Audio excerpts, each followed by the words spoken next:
Good morning, all.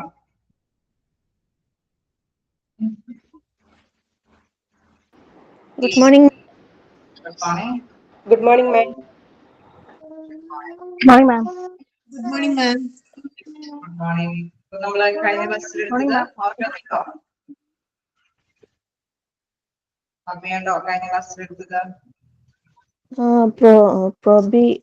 Probationary periods.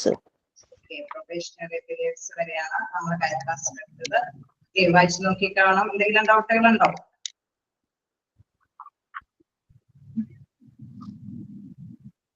ഡൗട്ടുകൾ എന്തെങ്കിലും ഉണ്ടോ?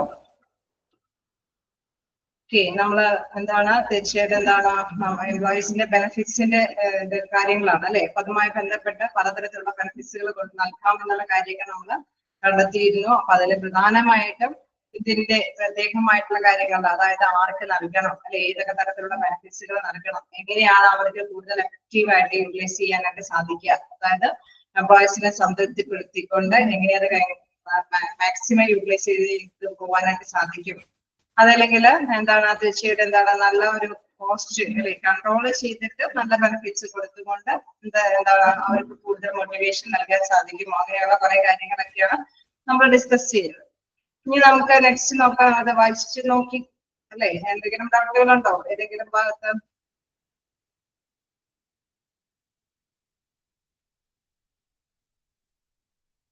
Professional പീരീഡിന്റെ കാലഘട്ടം അതിന്റെ ഒരു കാര്യമാണ് നമ്മൾ കഴിഞ്ഞ ക്ലാസ്സിൽ ഡിസ്കസ് ചെയ്ത് നിർത്തിയത്. കണ്ടിന്യൂ ചെയ്തോട്ടെ.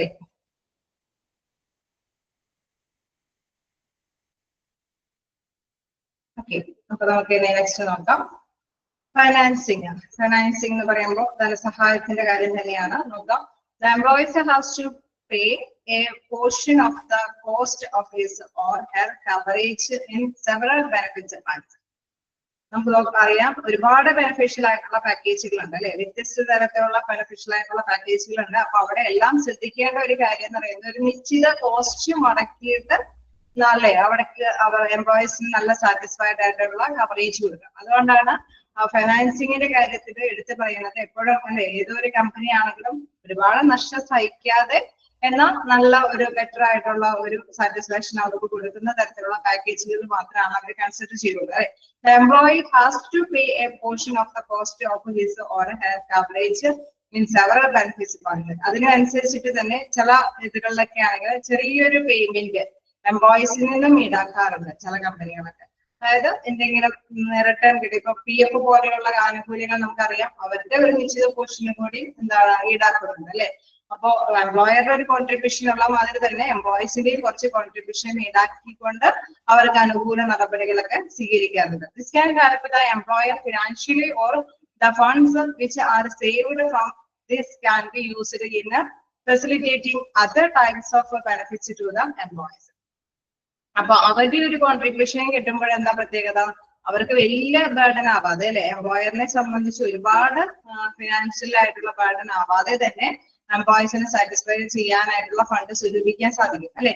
അങ്ങനെ വരുമ്പോഴെന്താണ് അവർക്ക് പലതരത്തിലുള്ള സൗകര്യങ്ങൾ അല്ലെ, പലതരത്തിലുള്ള സൗകര്യങ്ങൾ എംപ്ലോയീസിന് വേണ്ടിയിട്ട് കോൺട്രിബ്യൂട്ട് ചെയ്യാൻ അല്ലെങ്കിൽ അവർക്ക് വേണ്ടിയിട്ട് ഫെസിലിറ്റേറ്റ് ചെയ്യാനായിട്ട് സാധിക്കുമെന്ന്.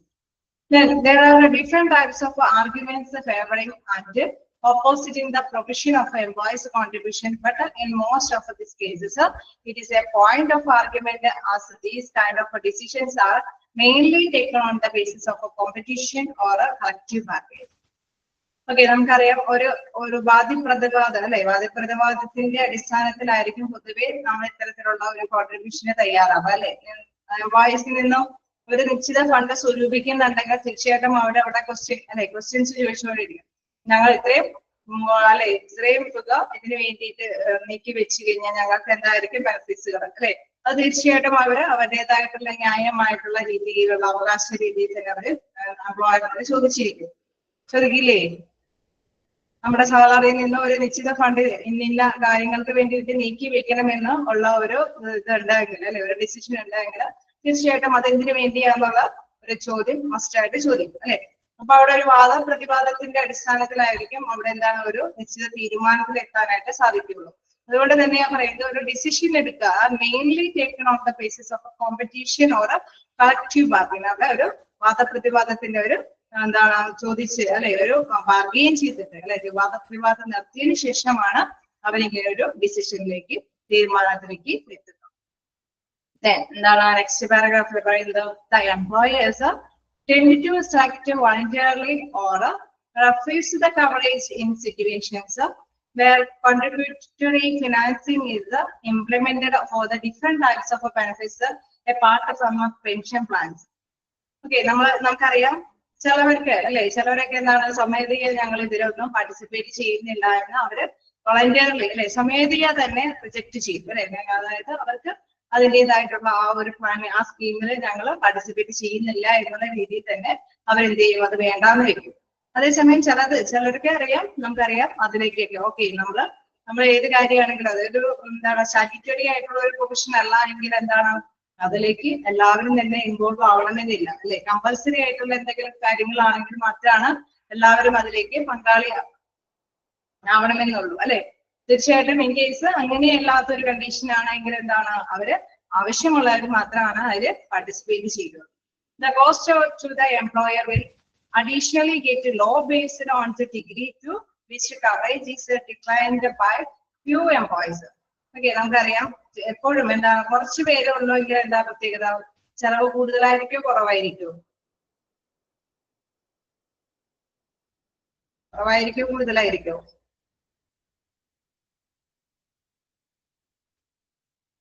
കുറച്ച് പേര് ചില കാര്യങ്ങൾക്കൊക്കെ മുൻകിട്ട് വരുന്നില്ല എങ്കിൽ നമുക്കറിയാം അതിന്റെ ചെലവ് ഇച്ചിരി കൂടുതലായിരിക്കും അല്ലെ. അപ്പൊ എന്താണ് cost to the employer will additionally get low based on the degree to which coverage is declined by few employees. കുറച്ച് പേർക്ക് വേണ്ടിയിട്ടുള്ളതെങ്കിൽ അവർക്ക് അത് കൂടുതലായിരിക്കും അല്ലെ. ഒരു ട്രാൻസിറ്റ് ഒക്കെ കൊണ്ടുവരിക എന്ന് പറയുമ്പോൾ എംപ്ലോയറെ സംബന്ധിച്ച് എന്താണ് അവർക്ക് ഒരു കോൺട്രിബ്യൂഷൻ കൂടുതലായിട്ട് ഇറക്കേണ്ടി വരും. കാരണം നിശ്ചിത തുക മാത്രമാണ് പിരിഞ്ഞു കിട്ടാനൊക്കെ ആയിട്ടുള്ള സാധ്യത. But this savings can be minimized by negative choice which are resulted by those who select coverage. നമുക്കറിയാം ചിലപ്പോഴൊക്കെ എല്ലാവരും അല്ലെ സേവിങ്സില് പ്രധാനമായിട്ട് നമുക്കറിയാം മിക്കവാറും എല്ലാവരും സാലറി ബേസ് ചെയ്ത് വരുന്നത് അവർക്ക് നിശ്ചിതമായ എമൗണ്ട് കിട്ടിക്കഴിയുമ്പോൾ തന്നെ അവർക്ക് അല്ലെ എക്സ്പെൻസ് ധാരാളം ഉള്ളത് കൊണ്ട് തന്നെ ചെലവഴിക്കാനേ ഉണ്ടാവുള്ളൂ അല്ലെ. അവര് സേവിങ്സിനെ കുറിച്ചിട്ടുള്ള ഒരു കാഴ്ചപ്പാട് ചിലർക്കോ ആ ഒരു തീരുമാനത്തിലേക്ക് എത്താൻ ചിലർക്ക് പറ്റിയെന്ന് വരില്ല. അങ്ങനെ ഉണ്ടാവില്ലേ? അങ്ങനെയുള്ള സാഹചര്യം ഉണ്ടാവുമോ? ഉണ്ടാവാൻ സാധ്യതയുണ്ടോ?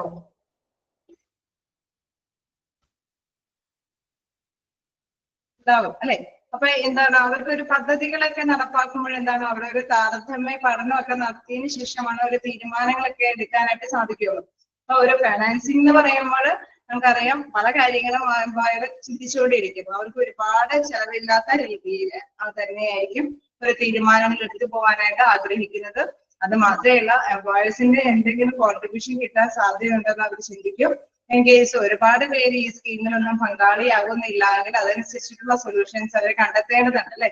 അപ്പൊ അതുകൊണ്ട് തന്നെ പറയാണ് additionally if the option of refusing the coverage is available to the employees, the employees himself or his or her depends will be without the coverage in case of any occurrence of loss.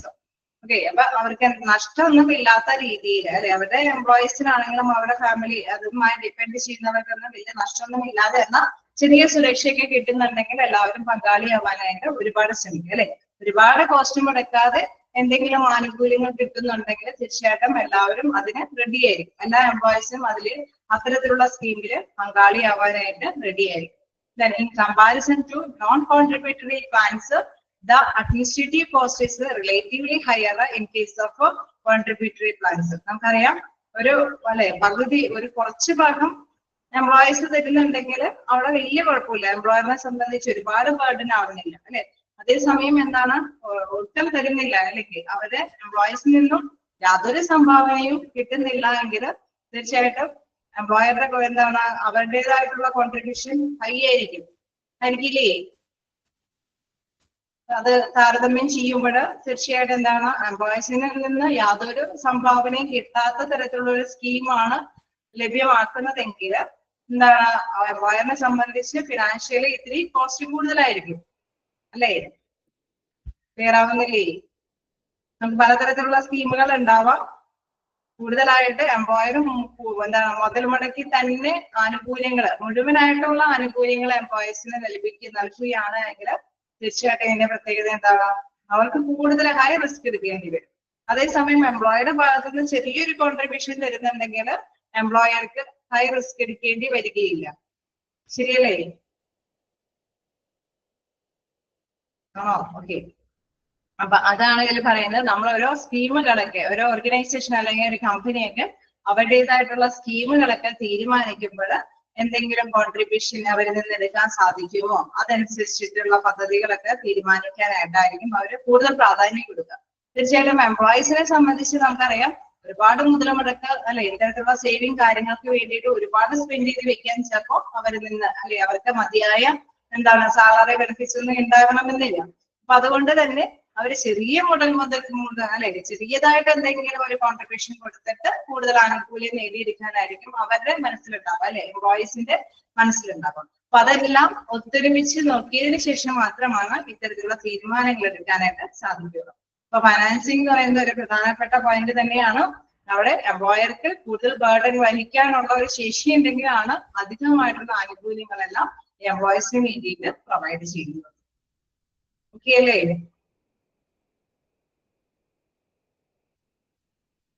Okay. ഇനി അഥവാ നമ്മൾ നേരത്തെ പറഞ്ഞ മാതിരി first പാരഗ്രാഫിൽ പറഞ്ഞ മാതിരി in case അവരിൽ നിന്ന് കോൺട്രിബ്യൂഷൻ നേടുന്നുണ്ട് എങ്കിൽ തീർച്ചയായിട്ടും അവിടെ ഒരു കളക്റ്റീവ് ബാർഗൈനിങ് ഉണ്ടാവും. നമ്മൾ മുതൽ മുടക്കുന്നതനുസരിച്ചിട്ട് നമുക്ക് റിട്ടേൺ അല്ലെ എംപ്ലോയീസിന് അതിനനുസരിച്ചിട്ടുള്ള ബെനഫിഷ്യൽ ആയിട്ടുള്ള പാക്കേജുകൾ ഉണ്ടോ എന്നുള്ള കാര്യത്തിൽ. ഓക്കെ.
ഓക്കെ. സോറി ഒന്ന് ലെഫ്റ്റ് ആവേണ്ട വന്നു.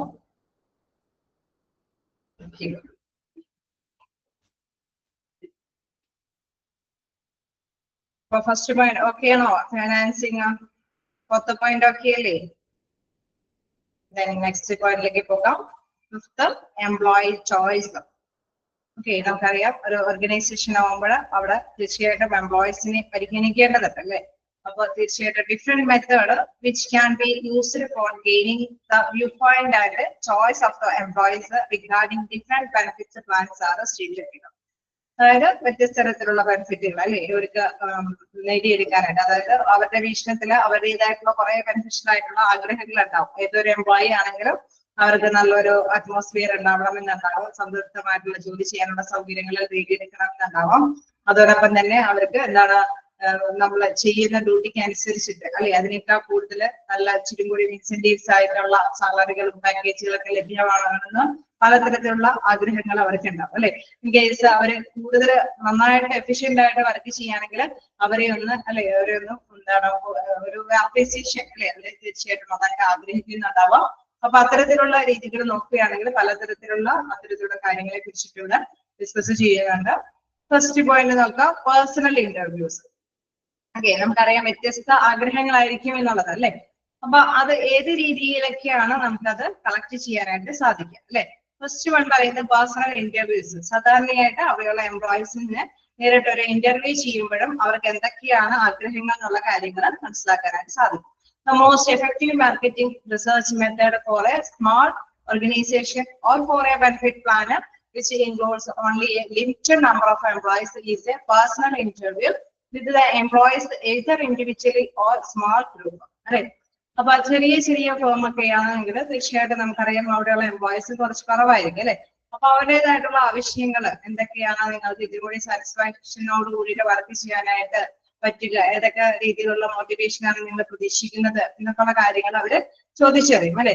അത് പേഴ്സണൽ ഇന്റർവ്യൂയോട് കൂടിയിട്ട് തന്നെയായിരിക്കും ഇത്തരത്തിലുള്ള കാര്യങ്ങളെല്ലാം അവര് ചോദിച്ചറിയുന്നത്. അതുകൊണ്ട് തന്നെ പറയുന്നത് for a benefit plan which include only a limited number of employees in a personal interview with the employees either individually or in a small group. ഒന്നില്ലെങ്കിൽ ഒന്നോ രണ്ടോ പേരെ അല്ലെ വിളിച്ച് അവരെ പേഴ്സണലി ഇന്റർവ്യൂ ചെയ്തിട്ട് അവരുടെ ആഗ്രഹങ്ങൾ എന്താണെന്ന് മനസ്സിലാക്കുക. അല്ലെങ്കിൽ ഗ്രൂപ്പ് ഓഫ് പേഴ്സൺസിന്റെ ഒരു പ്രത്യേക കാൻഡിഡേറ്റ്സിനെയൊക്കെ അല്ലെ ഗ്രൂപ്പ് ഓഫ് പേഴ്സൺസിനെയൊക്കെ വിളിച്ചിട്ട് അവരുടേതായിട്ടുള്ള ആഗ്രഹങ്ങളെല്ലാം ചോദിച്ചറിയും. Then this can also be seen as the most cost effective method. ഇതെന്ന് പറയുമ്പോൾ വലിയ റിസ്ക് ഒന്നും വരുന്നില്ല അല്ലെ. ഒരുപാട് ഫിനാൻഷ്യലി പേയ്മെന്റ് ഒന്നും ഇല്ലാതെ തന്നെ പേഴ്സണലായിട്ട് അവരെ ഇന്റർവ്യൂ ചെയ്തിട്ട് അവരുടേതായിട്ടുള്ള കൺഫ്യൂഷൻ ആയിട്ടുള്ള കാര്യങ്ങളൊക്കെ ചോദിച്ചറിയാനായിട്ട് എളുപ്പം സാധിക്കുന്ന ഒരു മെത്തേഡാണ്. നെക്സ്റ്റ് മെത്തേഡ് എന്ന് പറയുന്നത് സിംപ്ലിഫൈഡ് ക്വസ്റ്റ്യനയേഴ്സ്. കേൾക്കുമ്പോൾ തന്നെ അറിയാം ക്വസ്റ്റ്യനയേഴ്സ് അല്ലെ. ഇവിടെ ക്വസ്റ്റ്യൻ ചോദിച്ചുകൊണ്ട് തന്നെ മനസ്സിലാക്കുന്ന രീതി അല്ലെ. There are mainly two portions in a simplified questionnaire.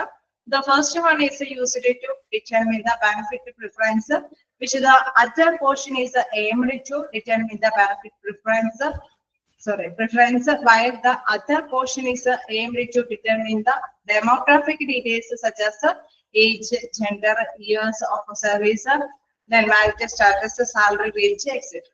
അതായത് രണ്ട് പോർഷൻ ആയിട്ടാണ് ഈ ഒരു സിംപ്ലിഫൈഡ് ക്വസ്റ്റ്യനെയറിൽ വരുന്നത്. അതിലെ ഫസ്റ്റ് ക്വസ്റ്റ്യനിൽ എന്താണ് അവരെ പ്രിഫറൻസ് കൊടുക്കുന്നത്, അവരുടെ ലക്ഷ്യം എന്താണെന്ന് വെച്ച് കഴിഞ്ഞാൽ എന്തൊക്കെ ബെനിഫിറ്റ്സുകളാണ് കൊടുക്കേണ്ടത് അല്ലെ, അതിനാണ് പ്രാധാന്യം കൊടുക്കുന്നത്.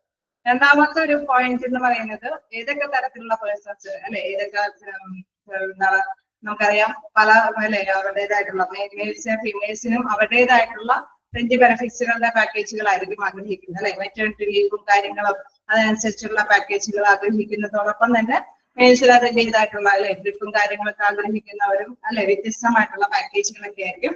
അപ്പൊ അതനുസരിച്ചിട്ട് തന്നെ അവരുടേതായിട്ടുള്ള ആഗ്രഹങ്ങൾ ചോദിച്ചറിയുക. അവരുടെ ഏജും ജെൻഡറും അല്ലെ അതൊക്കെ അനുസരിച്ച് അവരുടെ സർവീസ് കാലയളവ് നമുക്കറിയാം ഒരുപാട് എക്സ്പീരിയൻസ് ഉള്ള പേഴ്സൺസിന് ഒരുപാട് എന്താണ് ചിലപ്പോൾ അവരൊക്കെ ഇച്ചിരി കൂടി ലീവുകളൊക്കെ ആയിരിക്കും ആഗ്രഹിക്കുന്നത് അല്ലെ.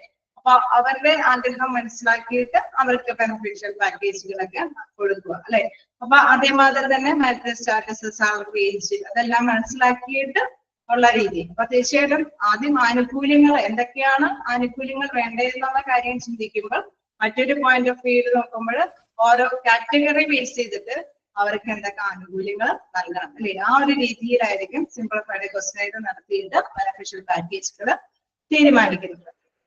Then, as employees have to only rank and or indicate their preference, it is regarded as a simplified questionnaire.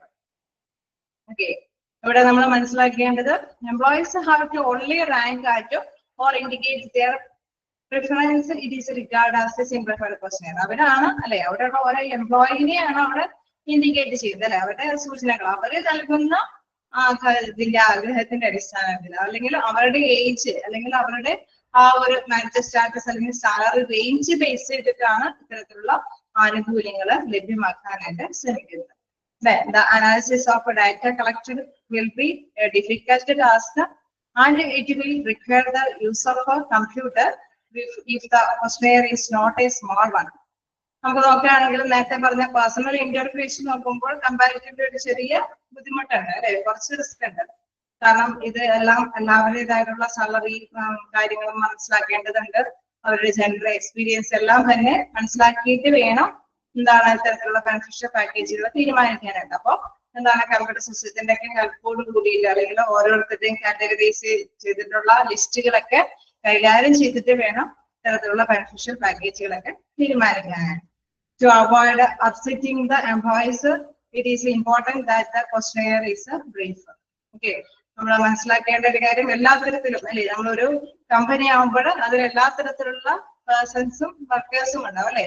എല്ലാ തരത്തിലുള്ള നമ്മൾ നേരത്തെ പറഞ്ഞ മാതിരി ഏജ് ആണെങ്കിലും മാരിറ്റൽ സ്റ്റാറ്റസ് ആണെങ്കിലും എല്ലാം ഡിഫറെന്റ് ആയിട്ടുള്ള പേഴ്സൺസ് ആയിരിക്കും അവിടെ വർക്ക് ചെയ്യുന്നത് അല്ലേ. ആണോ? അങ്ങനെ വ്യത്യാസമൊക്കെ ഉണ്ടാവില്ലേ?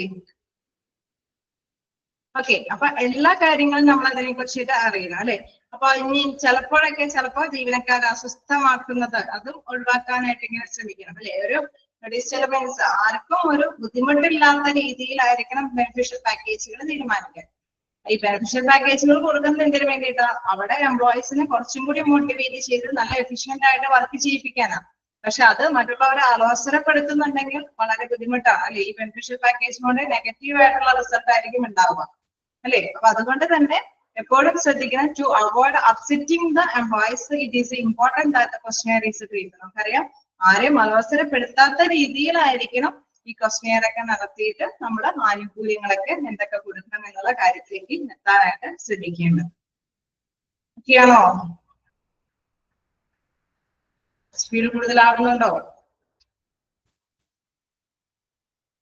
അപ്പൊ നിങ്ങൾ നോക്കുമ്പോൾ മനസ്സിലാക്കുക, ചെറിയ ചെറിയ ഗ്രൂപ്പുകളാണെങ്കിൽ ഈ എംപ്ലോയീസിന്റെ ചോയ്സ് അല്ലെ, അത് മനസ്സിലാക്കാനായിട്ട് പേഴ്സണൽ ഇന്റർവ്യൂ ആയിട്ടാണ് നമ്മൾ നടത്തേണ്ടത്. അതൊക്കെ ഒന്ന് നോട്ട് ചെയ്യാം. അതേമാതിരി തന്നെ സിംപ്ലിഫൈഡ് ക്വസ്റ്റ്യൻസ് ഉണ്ടെങ്കിൽ അതിന് 2 പോർഷനാണ് ഉള്ളത്. ഒന്നാമതായിട്ട് എന്തൊക്കെ ബെനിഫിറ്റ്സ് കൊടുക്കണം, മറ്റൊന്നെന്ന് പറയുന്നത് കാറ്റഗറൈസ് ചെയ്തിട്ട് അവരെ കൈകാര്യം ചെയ്യാനായിട്ടുള്ള രീതിയിൽ ആ പോയിന്റ് ഓഫ് വ്യൂവിലാണ് ഒരു ക്വസ്റ്റ്യൻ നടത്തേണ്ടത്. മൂന്നാമത്തെ ഒരു ചോയ്സ് എന്ന് പറയുന്നത് എന്താണ്? സൊഫിസ്റ്റിക്കേറ്റഡ് അല്ലെ, സൊഫിസ്റ്റിക്കേറ്റഡ് റിസർച്ച് മെത്തേഡ്. എന്താണ് സൊഫിസ്റ്റിക്കേറ്റഡ് റിസർച്ച് മെത്തേഡ് എന്ന് പറയുന്നത്? ഒരു സങ്കീർണമായിട്ടുള്ള ഒരു റിസർച്ച് മെത്തേഡാണ്. അതിലെന്താ പ്രത്യേകത? The measurement of intensity of preference of employees is not possible in case of a personal interview and simplified questionnaires. അതായത് ഇപ്പൊ ഈ 2 രീതിയിലും അല്ലെ നമുക്ക് മെഷർ ചെയ്യാൻ പറ്റുന്നില്ലാത്തവർ അല്ലെ, എങ്ങനെയാണുള്ള ഇതുകളാണെങ്കിൽ നമുക്ക് മറ്റൊരു സങ്കീർണമായ രീതിയിൽ തന്നെ റിസർച്ച് നടത്തി ഇത്തരത്തിലുള്ള ബെനിഫിഷ്യൽ പാക്കേജുകൾ തീരുമാനിക്കേണ്ടതുണ്ട്. എന്താണ് sophisticated marketing research tool are employed by many firms so that it is possible to measure the significance of employees' preference related to different benefit plans. Okay, നമ്മൾ മനസ്സിലാക്കേണ്ട ഒരു കാര്യം പ്രധാനമായിട്ട് അല്ലെ, എംപ്ലോയീസിന്റെ പ്രിഫറൻസ് അവർക്ക് പ്രാധാന്യം കൊടുത്തിട്ട് വേണം നമുക്ക് ബെനിഫിഷ്യൽ പാക്കേജുകൾ തീരുമാനിക്കാൻ. തീർച്ചയായിട്ടും എന്താണ് എംപ്ലോയിക്ക് വേണ്ടിയിട്ടാണ് ബെനിഫിഷ്യൽ പാക്കേജുകൾ തീരുമാനിക്കുന്നത്. അത് നല്ല രീതിയിൽ എംപ്ലോയിയിൽ എഫക്ട് ചെയ്തിട്ട് വർക്കില് കൂടുതൽ ശ്രദ്ധ കേന്ദ്രീകരിച്ച് നല്ല റിസൾട്ട് ഉണ്ടാക്കാൻ വേണ്ടിയിട്ടാണ് എംപ്ലോയർ ഇത്തരത്തിലുള്ള ബെനിഫിഷ്യൽ പാക്കേജുകൾ കൊടുക്കാനായിട്ട് റെഡിയാവുന്നത് അല്ലെ. അപ്പൊ അതുകൊണ്ട് തന്നെ മാർക്കറ്റില് റിസർച്ച് അല്ലെ, അതിന്റെ വിവിധ വിശകലനങ്ങളെല്ലാം കണ്ടെത്തണം. എങ്ങനെയാണ് എല്ലാവർക്കും ബെനിഫിഷ്യൽ പാക്കേജുകളൊക്കെ കൊടുക്കുന്നത് അല്ലെ. അത് അനുസരിച്ചിട്ട് അവിടെ എംപ്ലോയീസ് ഒരുപാട് സാറ്റിസ്ഫൈ ചെയ്തുകൊണ്ട് തന്നെ വർക്ക് ചെയ്യാനായിട്ട് തയ്യാറാവുന്നുണ്ടോ. അപ്പൊ എന്താണ് അവിടെ ഒരു വിശകലന സ്റ്റഡി അവിടെ വരുന്നുണ്ട് അല്ലെ.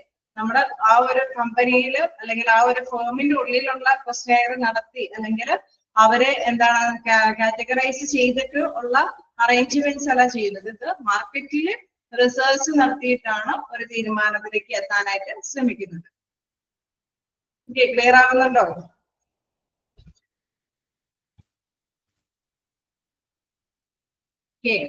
അപ്പൊ അതുകൊണ്ട് തന്നെ ഇവിടെ എന്താണ് ഇത്തരത്തിലുള്ള സങ്കീർണമായിട്ടുള്ള മെഷറബിള് കാര്യങ്ങളെല്ലാം അതിനെ കുറിച്ചിട്ട് വേണ്ടിയിട്ട് തന്നെ സ്റ്റഡി ചെയ്യാനായിട്ട് ശ്രമിക്കുന്നു. So that it is possible to measure the significance of employees' preference related to different benefits plans. അവര് പ്രധാനമായിട്ടും ഈ റിസർച്ച് നടത്തുന്നത് എന്തിനു വേണ്ടിയിട്ടാണ്? പ്രധാനമായിട്ടും എന്താണ് എംപ്ലോയീസിന് കൂടുതൽ പ്രാധാന്യമായിട്ടുള്ള ഫാക്ടേഴ്സ് അല്ലെ, ബെനിഫിഷ്യൽ ആയിട്ടുള്ള എന്താണ് പാക്കേജുകൾ ഏതൊക്കെയാണെന്നുള്ള കാര്യത്തിനെ കുറിച്ചിട്ടാണ് അവർ കൂടുതൽ സ്റ്റഡി ചെയ്യുന്നത്. When certain alternative plans have been formulated by the employers, then only these specificated research tools can be implemented.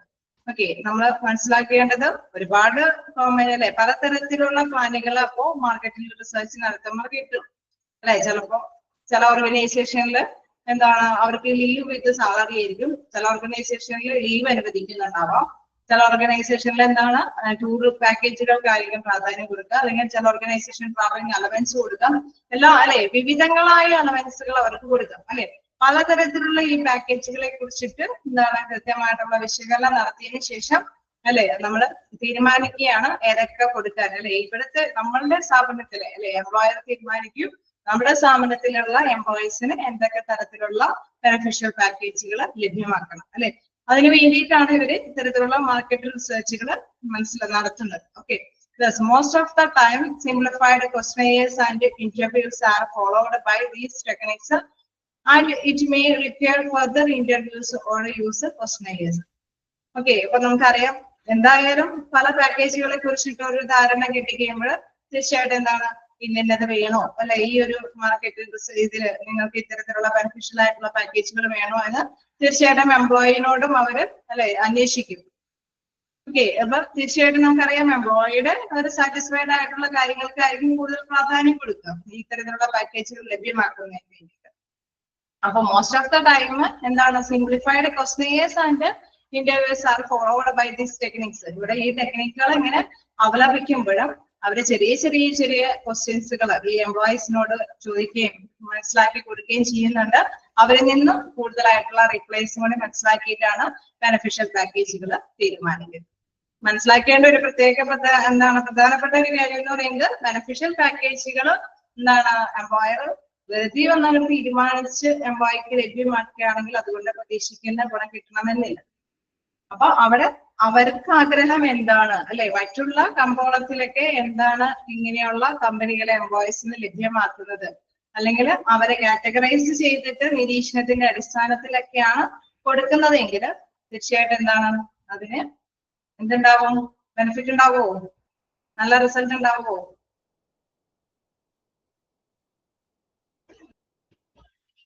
ഉണ്ടാവുമോ? എംപ്ലോയീസിന്റെയും കൂടിയും ആഗ്രഹങ്ങൾ ചോദിച്ചറിഞ്ഞ് കൊടുക്കുന്നതായിരിക്കോ ബെറ്റർ, അല്ലാതെ എംപ്ലോയർ എന്താണ് ഒരു ഡിസിഷൻ എടുത്ത് അവർക്ക് അങ്ങോട്ട് ലഭ്യമാക്കി കൊടുക്കുന്നതായിരിക്കോ ബെറ്റർ? ഏതായിരിക്കും? എംപ്ലോയീസിന്റെ ആഗ്രഹങ്ങൾ ചോദിച്ചറിഞ്ഞ് കൊടുക്കുന്നതായിരിക്കൂലേ?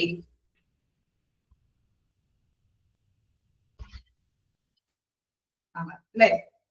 അത് തന്നെയാണ് ഇതിൽ എടുത്ത് പറയുന്ന ഒരു കാര്യം. പല രീതിയിൽ ഈ ചോദിച്ചറിയാം, പേഴ്സണൽ ഇന്റർവ്യൂ നടത്തി ചോദിച്ചറിയാം, സിംപ്ലിഫൈഡ് ക്വസ്റ്റ്യൻസിലൂടെ മനസ്സിലാക്കി എടുക്കാം, ദെൻ റിസർച്ച് നടത്തിയിട്ടും ഇത്തരത്തിലുള്ള കാര്യങ്ങൾ മനസ്സിലാക്കി എടുക്കാം. മോസ്റ്റ്ലി നമ്മൾ മനസ്സിലാക്കേണ്ട കാര്യം എന്താണ്, എംപ്ലോയീസിനാണ് ബെനിഫിഷ്യൽ പാക്കേജുകൾ ലഭ്യമാക്കാനായിട്ട് ശ്രമിക്കുന്നത്. അവിടെ എന്താണ് അവരുടെ ആഗ്രഹത്തിന് ഒരു പ്രിഫറൻസ് കൊടുക്കാനായിട്ട് ശ്രമിക്കണം. അത് വേണമെങ്കിൽ എന്താണ് ഗവേഷണങ്ങളൊക്കെ നടത്തി പല പ്ലാനുകൾ മനസ്സിൽ വെച്ചുകൊണ്ട് തന്നെ ഇതിൽ ഏത് വേണം എന്നൊക്കെയുള്ള രീതിയിൽ ക്വസ്റ്റ്യൻ നടത്തി അവർക്ക് തീരുമാനത്തിലേക്ക് എത്താനായിട്ട് സാധിക്കും. ഓക്കെ, ക്ലിയർ ആയോ? ഫിഫ്ത് പോയിന്റ് ഓക്കെ ആണോ? ഫോർത്ത് പോയിന്റ് നമ്മൾ ഡിസ്കസ് ചെയ്തത് ഒരുപാട് കോസ്റ്റ് ഇല്ലാതെ അല്ലെ, എംപ്ലോയർ ഒരുപാട് മുതൽ അല്ലെ ഒരുപാട് കോൺട്രിബ്യൂഷൻ കൊടുക്കാതെ നടത്താനായിട്ടുള്ള ശ്രമം നടത്തി നോക്കുക എന്നുള്ളതാണ്. ഒരുപാട് എക്സ്പെൻസ് പേ ചെയ്യാതെ. മറ്റൊന്നിൽ എന്താണ്, ഫിഫ്ത് വണ്ണിൽ എന്താണ് അവരുടെ ചോയ്സ് അല്ലെ, അവരുടെ ചോയ്സ് ഏതാണെന്ന് അറിയാനായിട്ട് വിവിധ മെത്തേഡുകൾ ഉപയോഗിക്കുന്നതാണ്. പേഴ്സണൽ ഇന്റർവ്യൂ നടത്തി അവരുടെ ചോയ്സ് മനസ്സിലാക്കാം, സിംപ്ലിഫൈഡ് ക്വസ്റ്റ്യൻസിലൂടെ നടത്താം, അതേമാതിരി തന്നെ മാർക്കറ്റ് റിസർച്ചുകളൊക്കെ നടത്തിയിട്ടും ഇത്തരത്തിലുള്ള അവരുടെ സാറ്റിസ്ഫൈഡ് ആയിട്ടുള്ള കാര്യങ്ങളെ കുറിച്ച് ചോദിച്ചറിയാനായിട്ട് സാധിക്കും. ഓക്കെ അല്ലേ? കണ്ടിന്യൂ ചെയ്തോട്ടെ. അപ്പൊ ചെറിയ ചെറിയ പോയിന്റ്സുകളൊക്കെ നിങ്ങൾ മാർക്ക് ചെയ്ത് പോവുക. ഞാൻ പറഞ്ഞു പോയായിരുന്നു, അതായത് പേഴ്സണൽ ഇന്റർവ്യൂ എന്നൊക്കെ പറയുമ്പോൾ സ്മോൾ ഓർഗനൈസേഷനിലാണ് കൂടുതലായിട്ട് ബെറ്റർ ആയിട്ടുള്ള ഒരു എംപ്ലോയീസ് ചോയ്സ് മനസ്സിലാക്കാനായിട്ടുള്ള രീതി. അതേസമയം നമുക്കറിയാം വലിയ വലിയ കമ്പനിയൊക്കെ ആണെങ്കിൽ അവര് മാർക്കറ്റിൽ രീതിയും കൂടിയൊക്കെ മനസ്സിലാക്കിയിട്ടായിരിക്കും. അപ്പൊ ആ രീതിയിലുള്ള ക്വസ്റ്റ്യൻസ് വരികയാണെങ്കിൽ അങ്ങനെ അറ്റൻഡ് ചെയ്യാനായിട്ട് ശ്രമിക്കാം. അതല്ല എംപ്ലോയീസിന്റെ ചോയ്സിൽ ഏതൊക്കെ മെത്തേഡ് അല്ലെ, ഏതൊക്കെ തരത്തിലുള്ള എംപ്ലോയീസ് ചോയ്സ് ഉണ്ടെന്ന് ചോദിച്ചാലും പേഴ്സണൽ ഇന്റർവ്യൂ, സിംപ്ലിഫൈഡ് ക്വസ്റ്റ്യൻസും എന്താണ് സൊഫിസ്റ്റിക്കേറ്റഡ് സങ്കീർണമായിട്ടുള്ള റിസർച്ച് മെത്തേഡുകളെ കുറിച്ചിട്ട് നോട്ട് ചെയ്യാം. ഓക്കെ,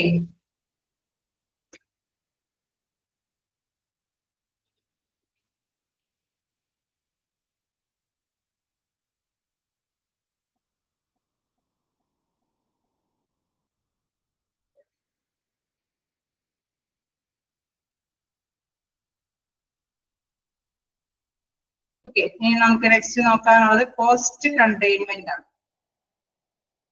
കോസ്റ്റ് കണ്ടെയ്ൻമെന്റ് എന്ന് പറയുമ്പോൾ നേരത്തെ പറഞ്ഞ അതിന്റെ ഒരു ഡെറിവേഷൻ ആയിട്ട് വരും. അതായത് ചെലവ് കുറയ്ക്കുക. ചെലവ് കുറയ്ക്കുക എന്നുള്ള രീതിയിൽ എന്താ ഉദ്ദേശിക്കുന്നത്? The main focus remain either on the reduction of the size of the claim or decreasing the administrative cost linked with the benefit plan so that the benefit cost can be controlled. Okay. അതായത് നമ്മളെപ്പോഴും ഈ ബെനിഫിറ്റിലായിട്ടുള്ള പാക്കേജുകൾ തീരുമാനിക്കുമ്പോൾ എപ്പോഴും ഒരു നിയന്ത്രണത്തിന്റെ ബേസിലായിരിക്കണം അവർക്ക് provide ചെയ്യേണ്ടത്.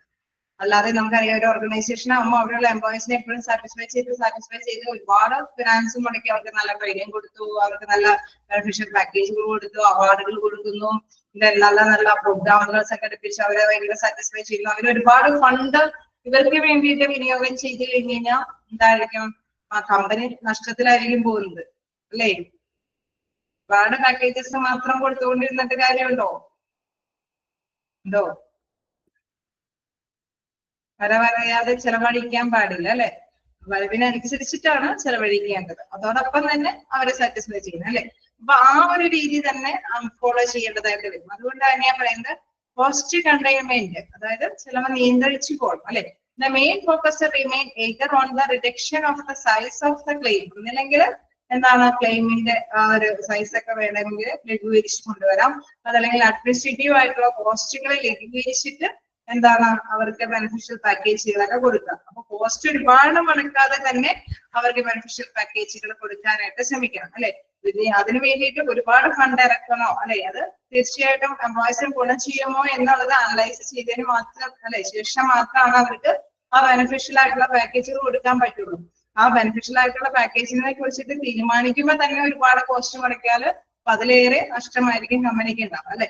അപ്പൊ അതുകൊണ്ട് തന്നെ ഇതെല്ലാം കൺട്രോൾഡ് ആയിട്ടായിരിക്കണം കൈകാര്യം ചെയ്യേണ്ടത്. The attempts of these methods are to lower the cost or at least lower the rate of increase of a cost rather than transferring these cost of the employees. Okay, എംപ്ലോയീസിനെ സംബന്ധിച്ച് എന്താണ് cost? അവരുടെ ഇപ്പൊ നമ്മളിപ്പോ പറയില്ലേ ചില പാക്കേജുകൾ കൊടുക്കുകയും ചെയ്യും, അവരിൽ നിന്ന് തന്നെ വേറെ രീതിയിൽ അവരെന്താണ് സാലറിയിൽ നിന്ന് കട്ട് ചെയ്ത് പോവുകയും ചെയ്യും. അങ്ങനെ വരുമ്പോൾ അവർക്ക് പ്രത്യേകിച്ച് ബെനിഫിറ്റ്സ് ഒന്നും കിട്ടില്ല അല്ലെ? അപ്പൊ തീർച്ചയായിട്ടും അവർക്ക് ഒരുപാട് ചെലവുണ്ടാവരുത് അല്ലെ? എംപ്ലോയീസിന് ഈ ഒരു ബെനിഫിഷ്യൽ പാക്കേജ് കൊടുക്കുന്നത് കൊണ്ട് ഒരുപാട് നഷ്ടങ്ങളൊന്നും ഉണ്ടാവരുത്. ആ ഒരു രീതിയിൽ തന്നെ ഒരു ലോവർ ആയിട്ടുള്ള റേറ്റ് കൈകാര്യം ചെയ്തിട്ട് തന്നെയായിരിക്കണം ബെനിഫിഷ്യൽ പാക്കേജുകളൊക്കെ തീരുമാനിക്കുന്നത്. Most of the cases the main focus of employers is to reduce their own cost. However, some benefits are also given to the employers resulting from the cost reduction in the form of providing additional benefits to the employees or a decreased rate of rise in accessible expense. അതായത് എപ്പോഴും നമുക്ക് മനസ്സിലാക്കാനുള്ള ഒരു പ്രധാനപ്പെട്ട കാര്യം, ഒരു company employer ഇപ്പൊ ഒരു സാധനം നമ്മളിപ്പോ ഒരു മാർക്കറ്റിൽ ഒരു സാധനം മേടിക്കുമ്പോൾ എന്താണ് അധികം എന്താ പറയുക ഡബിൾ സാധനങ്ങൾക്ക് കുറച്ച് വിലയുള്ളെന്ന് പറഞ്ഞു കഴിഞ്ഞാൽ അവരതിൽ എന്തെങ്കിലും ഒരു കണ്ണിങ് ആയിട്ടുള്ള കാര്യം കൊട്ടിയിട്ടുണ്ടാവും അല്ലെ?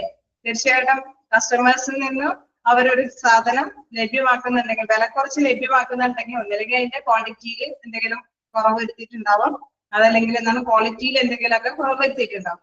അല്ലാതെ അവരെന്താണ് അഡീഷണൽ ആയിട്ട് ഇത്രയും ഡബിൾ മേടിക്കുമ്പോൾ ഒരു റേറ്റ് എല്ലാം വെച്ചിട്ട് കൊടുക്കില്ല. എന്ന് പറഞ്ഞ മാതിരി തന്നെ എന്താണ് എംപ്ലോയീസിന് ഒരുപാട് ബെനിഫിഷ്യൽ പാക്കേജുകൾ കൊടുക്കുമ്പോൾ അവരും എംപ്ലോയറും ഒരു കണ്ണിങ് ആയിട്ടുള്ള രീതിയിൽ തന്നെയായിരിക്കും തീരുമാനമെടുക്കുന്നത്. അതുകൊണ്ടാണ് ഇവിടെ പറയുന്നത് the main focus of employers is to reduce their own cost അല്ലെ? സ്വന്തം കോസ്റ്റുകൾ അവര് റെഡ്യൂസ് ചെയ്യാനായിട്ട് ശ്രമിക്കില്ലേ? ശ്രമിക്കോ? ഒരുപാട് മുടക്കാനായിട്ട് ശ്രമിക്കോ? ഇല്ല അല്ലെ? കുറച്ച് മുതല് മടക്കിയിട്ട് അല്ലെ? കുറച്ച് ഫിനാൻസ് മുടക്കിയിട്ടായിരിക്കും എംപ്ലോയീസിന് സാറ്റിസ്ഫൈഡ് ആയിട്ടുള്ള കുറെ കാര്യങ്ങൾ ചെയ്യുന്നത്. പുറത്ത് നോക്കുമ്പോഴൊക്കെ അവർക്ക് ഒരുപാട് ബെനിഫിഷ്യൽ പാക്കേജുകൾ ലഭ്യമാക്കുന്നുണ്ട്, പക്ഷെ അധികം ചെലവഴിക്കാതെ തന്നെയായിരിക്കും ഇത്തരത്തിലുള്ള ബെനിഫിഷ്യൽ പാക്കേജ്. നമുക്കറിയാം ഇപ്പൊ ഒരു പ്രോഡക്റ്റ് ഉത്പാദിപ്പിക്കുന്നത്, കൂടുതൽ പ്രോഡക്റ്റ് ഉത്പാദിപ്പിക്കുമ്പോൾ ഇത്രയും റേറ്റ് കൂട്ടി തരും അല്ലേ? അപ്പൊ നമുക്കറിയാം അവര് മിനിമം ഉത്പാദിപ്പിക്കേണ്ട പ്രോഡക്റ്റിന്റെ എണ്ണം കൂടുതലായിരിക്കും, പിന്നെയാണ് അഡീഷണൽ ആയിട്ട് ഉത്പാദിപ്പിക്കുന്നവർക്ക് അതിനനുസരിച്ചിട്ടുള്ള റേറ്റ് കൂട്ടിക്കൊടുക്കുന്നത്. അപ്പൊ മിനിമം മോസ്റ്റ് ആയിട്ടും അവർ ഉത്പാദിപ്പിച്ചതിന് ശേഷമാണ് ബാക്കിയുള്ളത് ഉത്പാദിപ്പിക്കാൻ പറ്റുള്ളൂ. തീർച്ചയായിട്ടും അവരെ കൊണ്ട് എഫിഷ്യന്റ് ആയിട്ട് വർക്ക് ചെയ്യിപ്പിക്കാന്നുള്ള ഒരു അസംഷനിൽ തന്നെയായിരിക്കും അവരെന്താണ് അഡീഷണൽ ആയിട്ട് ഉത്പാദിപ്പിക്കുന്നതിന് നിങ്ങൾക്ക് ഇത്തരം ബെനിഫിഷ്യൽ പാക്കേജ് തരാമെന്ന് അവർ പറയുന്നത് അല്ലെ.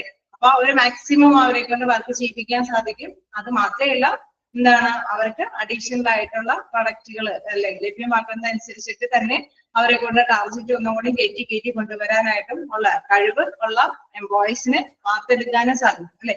അപ്പൊ ഒന്ന് രണ്ട് അസംഷനോട് കൂടിയിട്ടായിരിക്കും ഇത്തരത്തിലുള്ള ബെനിഫിഷ്യൽ പാക്കേജുകളൊക്കെ അവർ തീരുമാനിക്കുക. അതുകൊണ്ട് തന്നെ പറയുന്നത് കോസ്റ്റുകൾ എപ്പോഴും സ്വന്തം കോസ്റ്റുകൾ ലഘൂകരിക്കാനായിട്ട് എപ്പോഴും എംപ്ലോയർ ശ്രമിക്കും. അവർ some benefits are also given to employees resulting from the cost reduction in the form of providing additional benefits അല്ലെ. അവിടെ എന്താണ് കണ്ണിൽ നോക്കുമ്പോൾ എന്താണ് നമ്മുടെ വ്യൂ പോയിന്റിൽ നോക്കുമ്പോൾ എന്താണ് അവർക്ക് അതിനനുസരിച്ചുള്ള ബെനിഫിറ്റുകൾ ഉണ്ട് എന്നുള്ള പോയിന്റിലായിരിക്കും. പക്ഷെ കോസ്റ്റ് ആയിട്ടും ഇവർക്ക് ഒരുപാട് കോസ്റ്റ് കൊടുക്കാതെ അല്ലെ എംപ്ലോയർ ഒരുപാട് കോസ്റ്റ് ഇറക്കാതെ തന്നെയായിരിക്കും ഇത്തരത്തിലുള്ള ബെനിഫിഷ്യൽ പാക്കേജുകൾ അവർക്ക് ലഭ്യമാക്കി കൊടുക്കുന്നത്. ഓക്കെ, ക്ലിയർ ആയോ?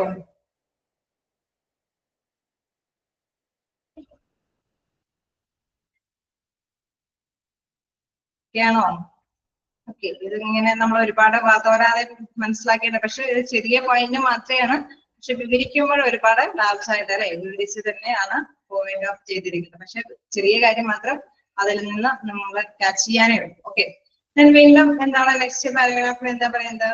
Apart from the points of medical expenses, the different types of provisions and practice which are most common cost containment methods and are being implemented by many employers at present are stated below. Okay, നമ്മളിപ്പോ medical ആയിട്ടുള്ള എന്തെങ്കിലും ആനുകൂല്യങ്ങൾ അല്ലെ medical ബെനിഫിറ്റ്സുകൾ ലഭ്യമാക്കുന്നുണ്ടെങ്കിൽ അതിൻ്റെതായിട്ടുള്ള കാര്യങ്ങൾ നോക്കുമ്പോൾ അല്ലെ അവർക്ക് എന്തൊക്കെ രീതിയിലുള്ള ആനുകൂല്യങ്ങളാണ് ലഭ്യമാകുന്നത്. തീർച്ചയായിട്ടും നമുക്കറിയാം എംപ്ലോയർ ഒരുപാട് എന്താണ് എക്സ്പെൻസ് പേ ചെയ്യാതെ തന്നെയായിരിക്കും അവര് ബെനിഫിഷ്യൽ ആയിട്ടുള്ള പാക്കേജുകളൊക്കെ തീരുമാനിക്കുന്നത് അല്ലെ. അതുകൊണ്ട് തന്നെയാണ് പറയുന്നത് പാർട്ട് ഫ്രം അല്ലെ ഇതിന് പുറമെ മെഡിക്കൽ ആയിട്ടുള്ള എക്സ്പെൻസുകളൊക്കെ ഇവര് ലഭ്യമാക്കുമ്പോൾ അതിനനുസരിച്ചുള്ള പ്രൊവിഷൻസ് അവര് പ്രാക്ടീസ് ചെയ്തതിന് ശേഷം മാത്രമായിട്ടായിരിക്കും ഇവര് എന്താണ് ഇത്തരത്തിലുള്ള ബെനിഫിഷ്യൽ പാക്കേജുകളൊക്കെ ഇംപ്ലിമെന്റ് ചെയ്യുന്നത്. ഞാൻ അതിൻ്റെതായിട്ടുള്ള ടെക്നിക്ക് നോക്കാം. First one alternative techniques of funding which help in improving cash flow and reducing administrative cost. Okay, അതായത് ഇതര സാങ്കേതിക വിദ്യകൾ അവർ പറയും അല്ലെ. അതായത് വേണമെങ്കിൽ നിങ്ങൾക്ക് ഈ ഒരു വിഭാഗത്തിലേക്ക് കോൺട്രിബ്യൂട്ട് ചെയ്യാം, അതല്ലെങ്കിൽ മറ്റൊരു വിഭാഗത്തിൽ ഇപ്പൊ നമുക്കൊരു ടാക്സിന്റെ കാര്യമൊക്കെ എടുത്ത് നോക്കുകയാണെങ്കിൽ വേണമെങ്കിൽ ഈ സ്ലാബിൽ നിങ്ങൾക്ക് ടാക്സ് പേയ്മെന്റ് ചെയ്യാം, അതല്ലെങ്കിൽ ഈ ടാക്സ് പേയ്മെന്റിൽ നിങ്ങൾക്ക് പേയ്മെന്റ് ചെയ്യാം അല്ലെ. പലതരത്തിലുള്ള വിഭാഗങ്ങളായിട്ട് തിരിക്കും. ഓൾട്ടർനേറ്റീവ് ചോയ്സുകൾ അവരുടെ മുമ്പിൽ അവതരിപ്പിക്കും എംപ്ലോയീസിന്റെ മുമ്പിൽ. അപ്പൊ അതനുസരിച്ചിട്ട് തന്നെ അവർക്ക് ക്യാഷ് ഫ്ലോ കൈകാര്യം ചെയ്യാനായിട്ട് അല്ലെ ആ ഒരു പണമൊഴുക്ക് മെച്ചപ്പെടുത്താൻ വേണ്ടിയിട്ടാണ് ഈ ഓൾട്ടർനേറ്റീവ് ആയിട്ടുള്ള പ്ലാനുകൾ അവര് ഇൻട്രൊഡ്യൂസ് ചെയ്യുന്നത്. which are most common cost containment method and are being implemented by many types എന്ന് പറയുന്നതിന്റെ പ്രധാനപ്പെട്ട ഒരു ഓപ്ഷൻ എന്ന് പറയുന്നത് alternative techniques of funding which helping improving cash flow and reducing administrative cost.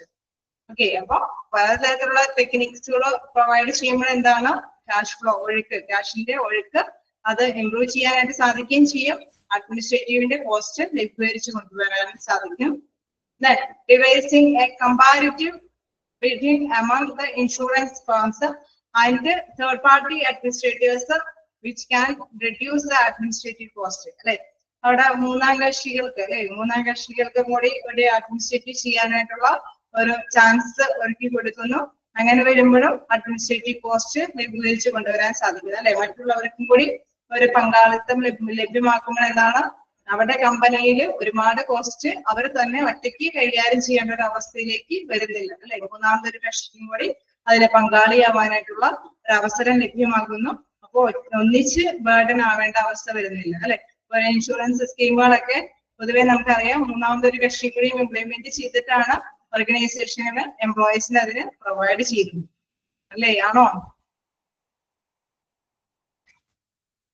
Okay, അതേമാതിരി തന്നെ നെക്സ്റ്റ് നോക്കുകയാണെങ്കിൽ different types of employees assistance and wellness programmes which can control future medical claims and reduce ആബ്സെന്റിസം.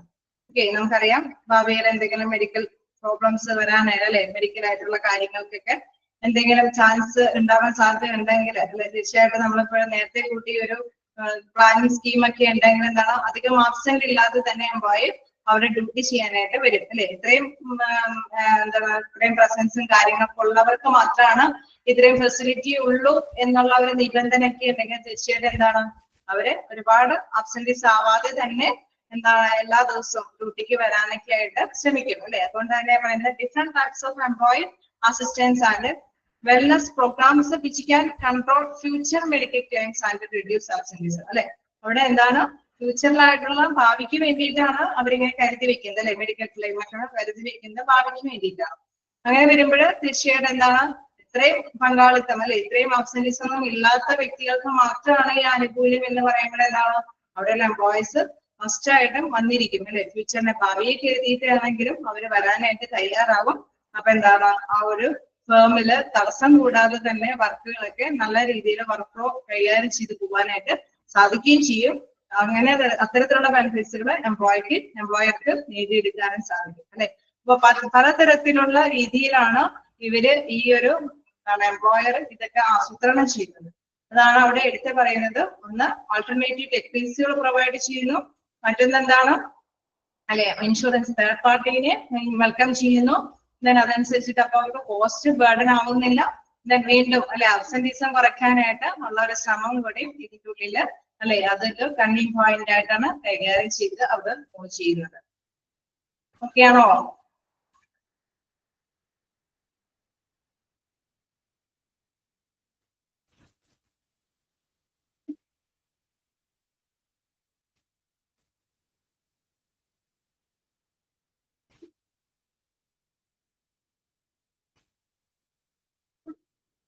ാണോ?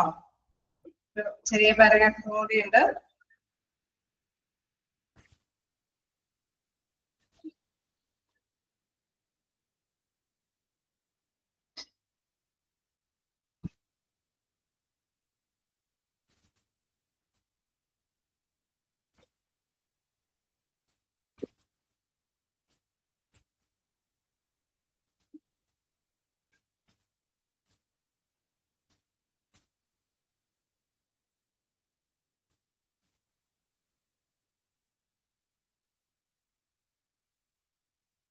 എന്തെങ്കിലും ഡൗട്ടുകളുണ്ടോ?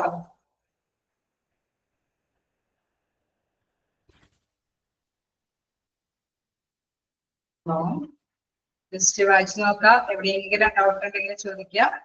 നമ്മൾ ഇന്നത്തെ ഭാഗം കുറച്ച് elaborate ചെയ്ത് വിവരിക്കുന്നതാണ്. പക്ഷെ കുറച്ച് പോയിന്റ്സേ മനസ്സിലാക്കാനുള്ളൂ.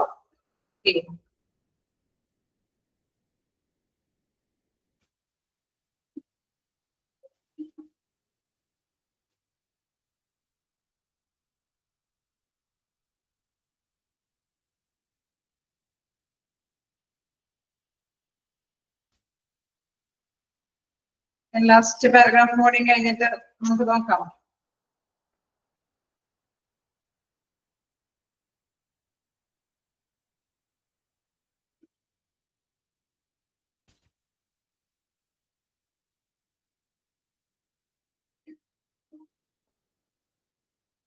നമുക്ക് നോക്കാം. ഈ ഒരു പാരഗ്രാഫ് കൂടി നോക്കിയിട്ട് നാളെ നോക്കാം.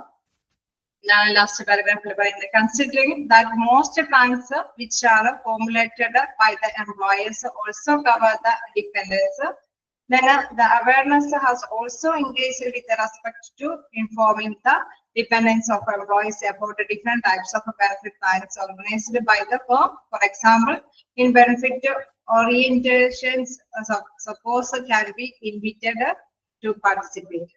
ഓക്കെ, അപ്പൊ പലതരത്തിലുള്ള കാര്യങ്ങൾ അവർ ചിന്തിക്കും അല്ലെ. നമ്മളിപ്പോ ഓർഗനൈസേഷനിലെ എംപ്ലോയിനെ മാത്രമല്ല കൺസിഡർ ചെയ്യുന്നത് അല്ലെ. ആനുകൂല്യങ്ങളുടെ ആ ഒരു ബെനിഫിറ്റ് എന്ന് പറയുമ്പോൾ അവരെ അവരുടെ ആശ്രയിച്ച് കഴിയുന്നവർക്കും കൂടി പ്രാധാന്യം കൊടുത്തുകൊണ്ട് തന്നെയാണ് ബെനിഫിഷ്യൽ പാക്കേജുകൾ തീരുമാനിക്കില്ലേ. നമ്മൾ നേരത്തെ കണ്ടതാണ് ആശ്രിതര് അല്ലെ. പലതരത്തിലുള്ള ആശ്രിതരെ നമ്മൾ ഫോക്കസ് ചെയ്തു ഇല്ലേ.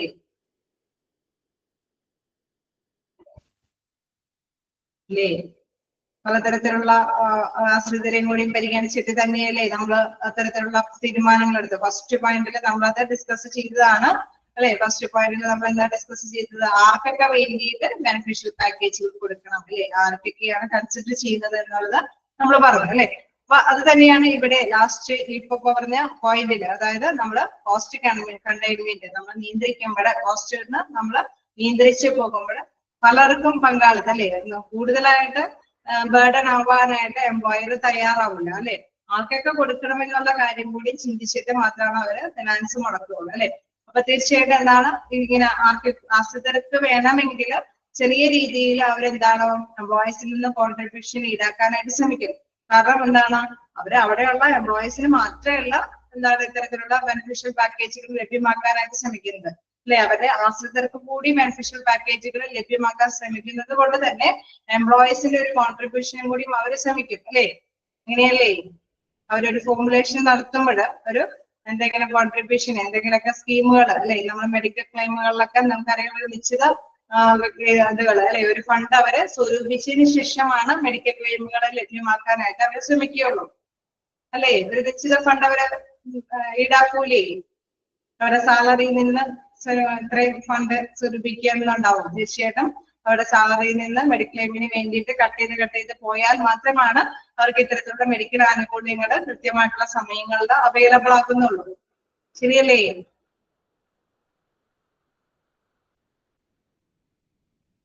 അല്ലെ. അപ്പൊ അതുകൊണ്ട് തന്നെ പറയുന്നത്, considering that most transactions which are formulated by the employers also cover the dependents, that awareness has also increased with respect അല്ലെ. അവര് പരിഗണിക്കുന്നുണ്ട് തീർച്ചയായിട്ടും. എന്താണ്, എംപ്ലോയർ അവരുടെ ഡിപ്പെൻഡൻസിനെയും കൂടി പരിഗണിച്ചിട്ട് തന്നെയാണ് ഫോർമുലേറ്റ് ചെയ്യുന്നത്. അപ്പൊ തീർച്ചയായിട്ടും എന്താണ്, എംപ്ലോയേഴ്സ് അവരുടേതായിട്ടുള്ള കോൺട്രിബ്യൂഷൻ ഇറക്കാൻ തയ്യാറാവും അല്ലെ. അപ്പൊ ആ ഒരു ബാക്ക് പോയിന്റ്സ് കൂടി നമ്മൾ ശ്രദ്ധിക്കണം അല്ലെ. അതായത് അവിടെ എന്താണ്, എംപ്ലോയർ പറയുന്ന ഈ സ്കീമിലേക്ക് പങ്കാളിയാവാനായിട്ട് എംപ്ലോയർ ശ്രമിക്കുന്നതിന്റെ പ്രധാനപ്പെട്ട കാര്യം ഒന്ന് നമ്മൾ പറഞ്ഞു, എന്താണ്, അവര് ഫ്യൂച്ചറിന് വേണ്ടിയിട്ടാണ് ലഭ്യമാകുന്നത് അല്ലെ. അങ്ങനെ അതുകൊണ്ട് തന്നെ എന്താണ്, തീർച്ചയായിട്ടും എന്താണ്, funding which have improving cash flow അല്ലെ, ആ ഒരു ടെക്നിക്കിലേക്ക് കൊണ്ടുവരാനായിട്ട് വരുന്നത് നമ്മൾ പറഞ്ഞു. അതോടൊപ്പം തന്നെ തേർഡ് പാർട്ടിനെ പങ്കാളിയാക്കുന്നുണ്ടെന്ന് പറഞ്ഞു. അതോടൊപ്പം തന്നെ എന്താണ് employee assistant and wellness programmes which can control future medical claim അല്ലെ.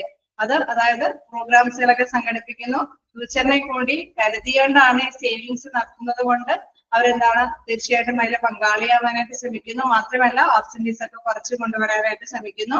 മാത്രമല്ല എന്താണ്, അവരുടെ ആയിട്ടുള്ള ഡിപെൻഡന്റ് ആയിട്ടുള്ള പീപ്പിൾസിനെയും കൂടി കൺസിഡർ ചെയ്യുന്നത് കൊണ്ട് എന്താണ്, എംപ്ലോയീസ് ചെറിയ രീതിയിലുള്ള കോൺട്രിബ്യൂഷൻ നൽകാനായിട്ട് തീർച്ചയായിട്ടും ശ്രമിക്കും അല്ലെ. അപ്പൊ അതുകൊണ്ട് തന്നെ കോസ്റ്റ് കൺട്രോൾ ചെയ്ത് എംപ്ലോയർക്ക് ഇത്തരത്തിലുള്ള സ്കീമുകൾ നടപ്പാക്കാനും സാധിക്കും അല്ലെ. എംപ്ലോയി എന്തായാലും തീർച്ചയായിട്ടും ഒരു കോൺട്രിബ്യൂഷൻ അവരുടെയും കൂടി ആശ്രിതരെയും കൂടി പരിഗണിച്ച് ഉള്ള ഒരു സ്കീം ആവുമ്പോ എന്താണ്, അവർ തീർച്ചയായിട്ടും മുടക്കും അല്ലെ. അത് മനസ്സിലാക്കി തന്നെയായിരിക്കും ഇവരെന്താണ് എംപ്ലോയിക്ക് ഇത്തരത്തിലുള്ള കോൺട്രിബ്യൂഷൻ ഒക്കെ അല്ലെ, ഇത്തരത്തിലുള്ള സ്കീമുകളൊക്കെ ആസൂത്രണം ചെയ്യുന്നത്. Considering that most plans which are formulated by the employers also cover the dependents, the awareness has also increased with respect to informing the dependents of the employees about different types of benefit plans organized by the firm. അപ്പൊ അതും കൂടി consider ചെയ്തിട്ടായിരിക്കും ഇത് formulate ചെയ്തത്. അതായത് ഏത് സ്കീമാണെന്നുള്ള കാര്യങ്ങളൊക്കെ അവര് തീരുമാനിക്കുന്നത്. For example, in benefit orientation suppose എന്താണ് can be invited in to participate. Okay, അവിടെ എന്താണ് ആനുകൂല്യങ്ങൾക്ക് വേണ്ടിയിട്ട് എന്താണ് മറ്റല്ലേ പങ്കാളികളാവാനായിട്ട് അവരെയും കൂടി ക്ഷണിക്കുന്നു. അതായത് അവർക്കും കൂടി പങ്കാളിയാവാനായിട്ടുള്ള അവസരങ്ങളും കൂടി കൊടുത്തിട്ടൊക്കെ ആയിരിക്കും ഇത്തരത്തിലുള്ള സ്കീമുകളൊക്കെ ഫോർമുലേറ്റ് ചെയ്യുന്നത്. ഓക്കെ, അപ്പൊ കോസ്റ്റ് ഒരിക്കലും ബർഡൻ ആവാനായിട്ട് ഒരു എംപ്ലോയറും തയ്യാറാവില്ല അല്ലെ. കോസ്റ്റ് അവർ മുടക്കുന്നുണ്ടെങ്കിൽ തന്നെ അവരെയും കൂടി എംപ്ലോയിനെയും കൂടി പരിഗണിച്ചിട്ട് തന്നെ മുടക്കുള്ളൂ. അവരുടെ എന്തെങ്കിലും കോൺട്രിബ്യൂഷൻ ഉണ്ടെങ്കിലാണ് അധികമായിട്ടുള്ള ഒരു കോസ്റ്റ് എംപ്ലോയർ മുടക്കാനായിട്ട് തയ്യാറാവും. ഓക്കെ, ക്ലിയർ ആണോ ഈ പോയിന്റ്?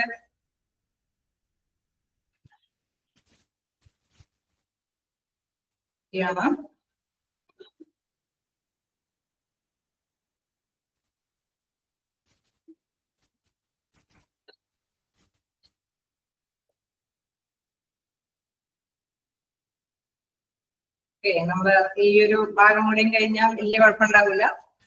എന്താ പറയാ, ഇമ്പോർട്ടൻസ് ഓഫ് എംപ്ലോയ്മെന്റ് ബെനിഫിറ്റ്സും കാര്യങ്ങളൊക്കെ വലിയ പ്രശ്നമില്ലാതെ പോകും. ഈ ഒരു ഇത് വരുമ്പോൾ പലതരത്തില് അല്ലെ എന്താണ് ഉദ്ദേശിക്കുന്നതിനുള്ള ഐഡിയയിലേക്ക് എത്താനായിട്ട് ഒരു സമയം എടുക്കുന്നേ ഉള്ളൂ. എന്തായാലും തീർച്ചയായിട്ടും വലിയ കുഴപ്പമില്ലാത്ത ഒരു എന്താ പറയാ 1-2 പോയിന്റ്സ് കൂടി കഴിഞ്ഞ് കഴിഞ്ഞാൽ എനിക്ക് തോന്നുന്നു ഈസി ആയിട്ടുള്ള ഭാഗത്തിലേക്ക് കിടക്കാം. ഓക്കെ, എന്തെങ്കിലും ഡൗട്ടുകളുണ്ടോ?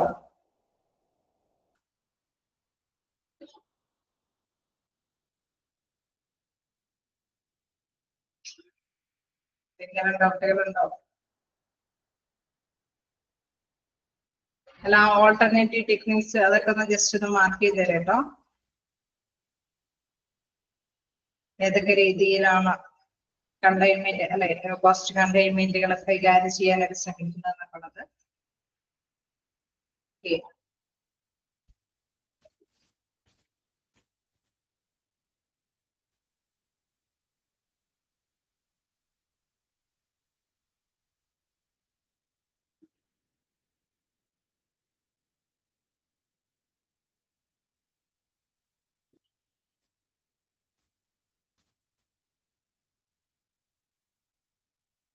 എനിക്ക് ചോദിക്കാട്ടോ, എന്തെങ്കിലും ഡൗട്ടുകൾ ഉണ്ടെങ്കിൽ ചോദിച്ചു പോവാട്ടോ.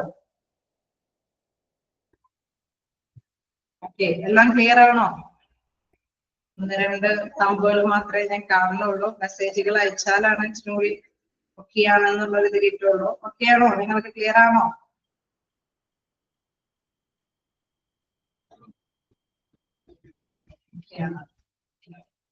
എന്തെങ്കിലും ഡൗട്ടുകൾ ഉണ്ടെങ്കിൽ ചോദിക്കാം.